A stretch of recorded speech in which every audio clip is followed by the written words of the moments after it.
Good morning. Happy Tuesday. Welcome to your early morning intuitive guidance. I'm Dr. Bonnie Nussbaum, here with some words of wisdom to start your day off well. And glad you're here. Glad you're here. We'll give it a minute for everyone to start popping on.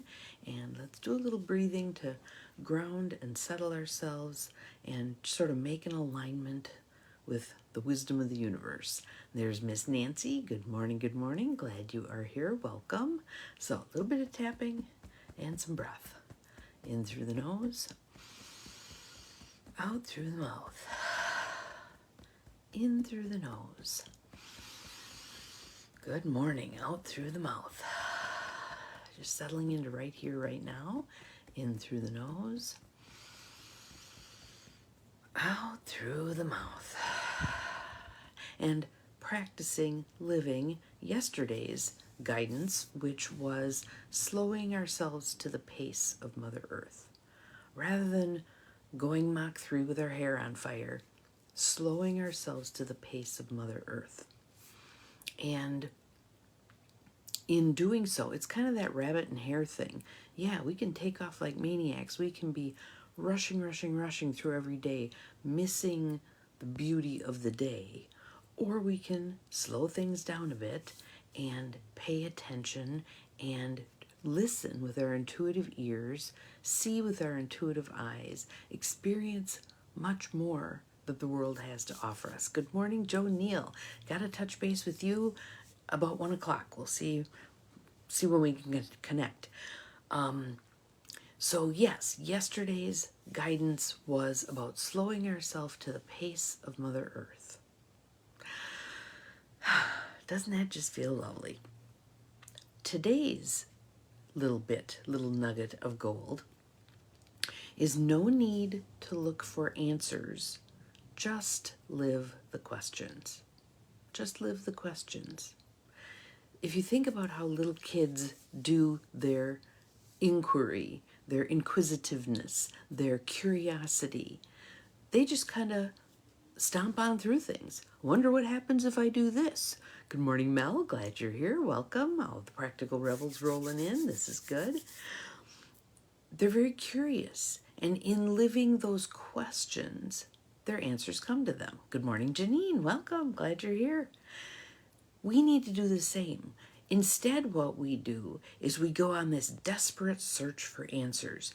And we're diving in as deeply as we can, or we're going, la, la, la, la, la, I don't want to hear the answers, I don't want to hear the answers. Neither approach is all that effective in terms of making happy, wise human beings. And if you look at some of the souls that have walked this earth with great depth, they were those folks who lived into the questions. So rather than getting all wound around their axle about what they didn't know, they became curious. That's what I'm inviting us to do. Become curious. And one of the areas in my life currently that I'm applying that is I did my little sabbatical. I've come back in ways fundamentally different. How do I maintain that? Not have, good morning, Barb, glad you're here, welcome. Not have that get eroded again, but stay grounded in curiosity. What's next? What is the universe going to open up for me? What am I meant to be doing? Those questions and living those questions rather than search for the answers, almost like you can find it outside of yourself, right? How many, in the past, I think way past, it used to be books. People would rely on books, trying to find the key to their particular lock, the secret to their questions, etc. Now, what do? We throw AI at it. We go find gurus. We search. Rather than doing that, again, let's take a breath. Settling into the moment. And I want to pull a piece from one of the things that was also in the Rebecca Campbell book, which has just been so, it's a new one to add to the list of things that reinforce the idea that all that we need is within. All that we need is within. Hear it again. All that we need is within. But it's tuning our ear, the intuitive ear, to hear that. Good morning, Carolyn. Welcome. Glad you're here. And again, this may seem like it's a mere play on words, but fundamentally, I feel a difference. No need to look for answers. Just live the questions. Just live the questions. Again, pay attention to little kids. What do? They get curious. They explore.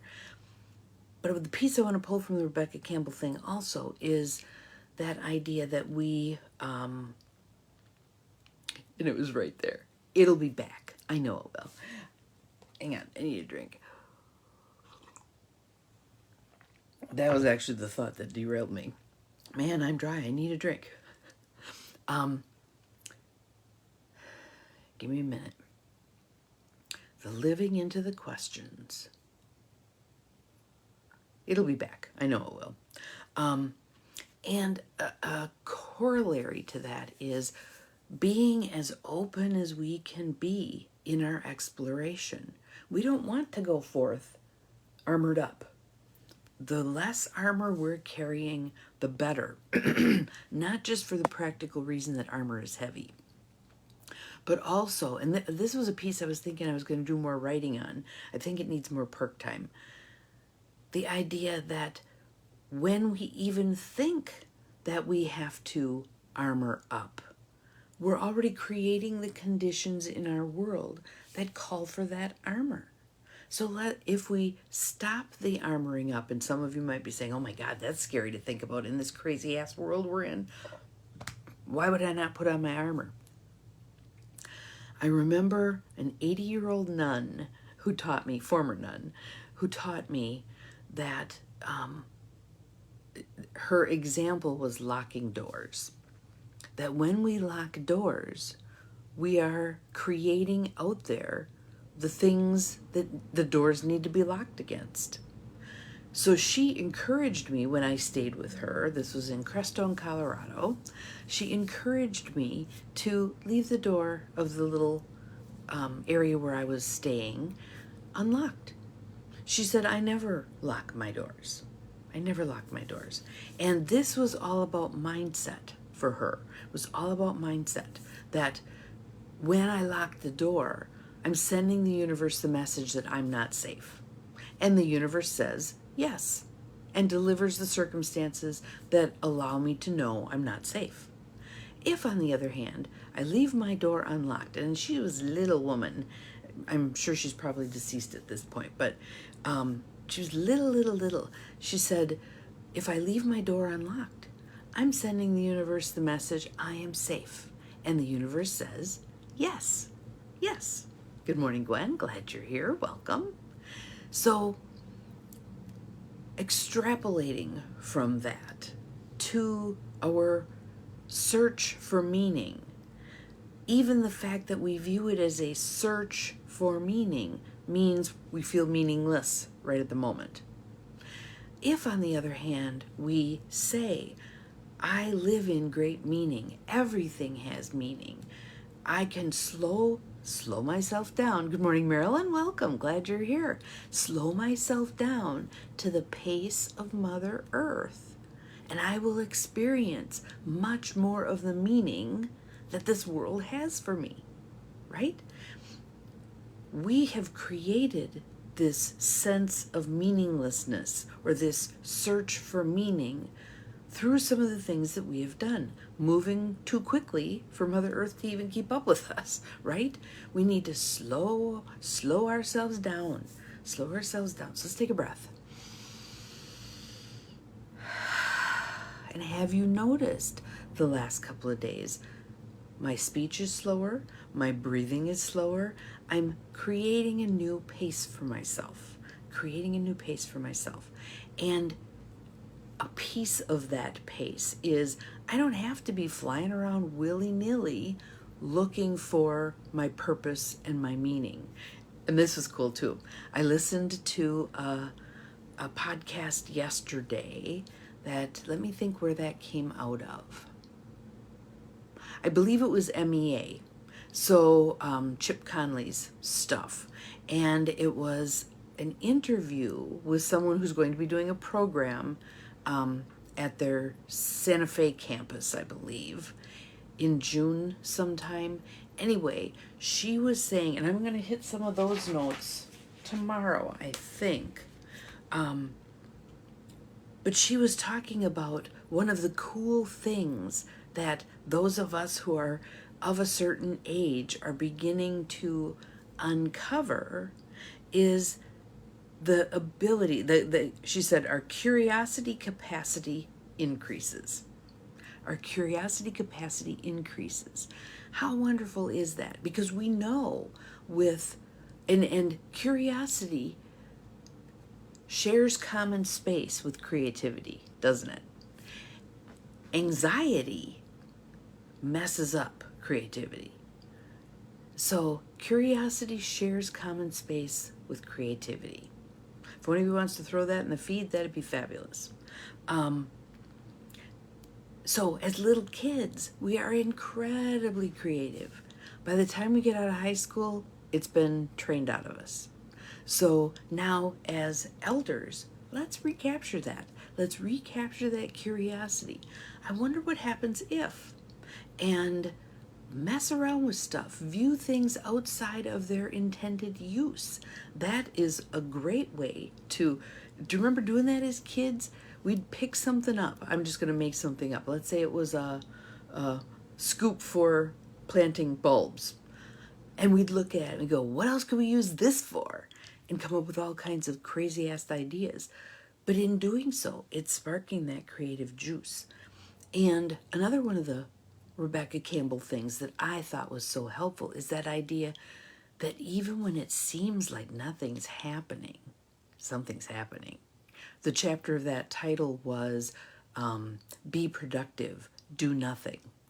Be productive, do nothing. Because in that open space of nothingness is where the creativity can land, is where your curiosity can land. There's actually space for it. When we have everything so tightly booked, filled in, scheduled, believed, boxed in, whatever, we don't have the opportunity for curiosity and creativity to truly land. So, that's a piece of what I want us to be creating. And this here, the Practical Rebels space, airspace, open field, whatever you want to call this that we do every morning, is the place that we're seeding all of this kind of stuff. The curiosity, the no need to look for answers, just live the questions. Just live I wonder if, I wonder how. And one of my favorite old saws, how is not your problem. The universe will take care of how. Lay out your why. Make your why as big as you can. So that's a piece I'm practicing right now in terms of my intentional community. That was a piece that landed when I was gone for the 4 days. That I have been churning at this thing for several years now. And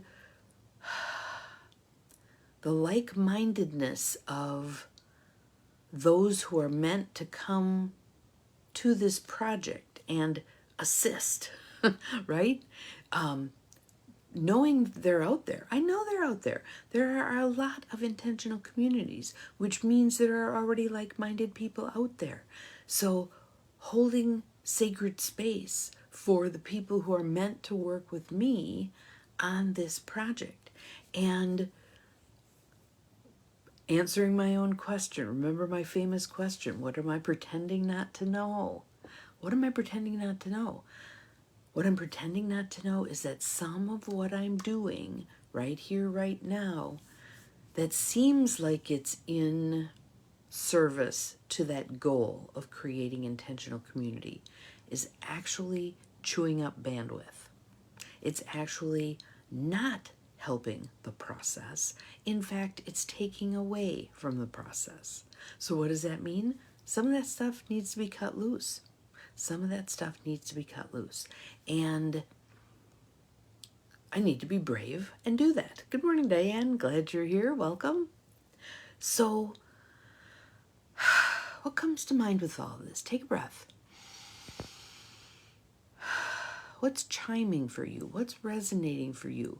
What's actually stirring up resistance? What's kicking up your yeah butt? Because in your breathing through that resistance, you're going to get to the other side. And answers will naturally be there. Again, you don't have to go hunting for them. You merely work the process. I'm hitting a yeah but here. I'm recognizing my resistance here. I'm going to sit with it. I'm going to sit in this discomfort. Why am I upset about this? Why is this so uncomfortable? Spend some time with it. Sit right down with it. Sit right down with your own resistance and have a conversation. Let's chat. What are we upset about? What is this stirring up? What ceiling am I bumping up against? Etc., etc. See what comes to you. And then my thing is, and I'll show you mine, write that stuff down.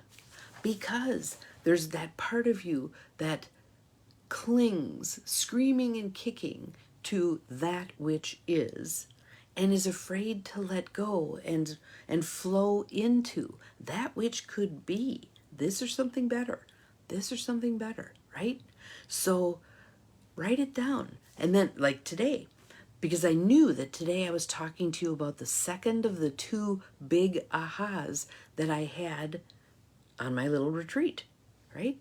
And my brain was willing to pull the first one because I talked about that yesterday. But the one I was going to talk about today, it's like, okay, I know it's in there. I know it's hanging right on the edge of my brain. Why can't I tap it? It was written down. It's like, no, I'm sorry. That part of me that wants to cling, kicking and screaming to what is, even though it doesn't serve me, but it's familiar, I've got it written down. No need to look for answers. Just live the questions. Not enough time for it. There's your barrier. All right. Okay. Time became a 4-letter word. Somewhere in our process, time became a 4-letter word. Time is an illusion. It's an illusion. We've created it as human beings. The animals know. They flow through their cycles. They flow through their lifespans. Energy is neither created nor destroyed. It simply moves into, through, and out of form. We're energy. This is our current form. We'll have another form. Every cell in our body, right here, right now, has been somewhere else, has been in something else. There's nothing really new about us. We come out in a new form when we're born, but it's just that energy moving through its cycles, its process, its whatever. When someone told me, Bonnie, you don't have to get it all figured out this lifetime, there was such a huge relief in that. Thank you, Mel. I appreciate you posting that. Thank you, thank you, thank you. And I call for the rest of you. Since Cindy isn't often on here at the time, sometimes she's watching afterwards, we don't have someone who's kind of scribing as much as she used to do for us. So I'd love it if some of you, thank you, Mel, would do that. As something strikes you, put it in the feed. Put it in the feed. Because if we want this philosophy to spread, if we want this kind of energy to spread in our desperately needy world, we need some things that grab people. So someone might read that, they're scrolling through, they're doom scrolling, and this video pops up, and in the feed they see that Mel said, no need to look for answers, just live the questions. What does that mean? I'm going to watch this video. That's how the word gets spread. We breathe it into new beings who then pick it up and take it with them and share it with others. And we get this ripple effect going. And somewhere along the line, we hit that 100th monkey where the information just explodes and spreads. And we need the good stuff to be spreading here. We've got all the ain't it terrible, horrible, awful spreading like wildfire because our fears feed it. I'm not doing that anymore. I am not doing that anymore. So let's pay attention to what is it that we do want? How are we going to breathe life into that? How are we going to share that with people? How are we going to continue speaking the truth when there's those who are like, that's garbage, that's crap, you're naive, you're this, you're... Nope, here's where I'm at. Here's where I'm at. So, I'm going to repeat yet once again, no need to look for answers. Just live the questions. And yesterday's, slow yourself to the pace of Mother Earth. If you even just think about those during the course of today, I will have done my job.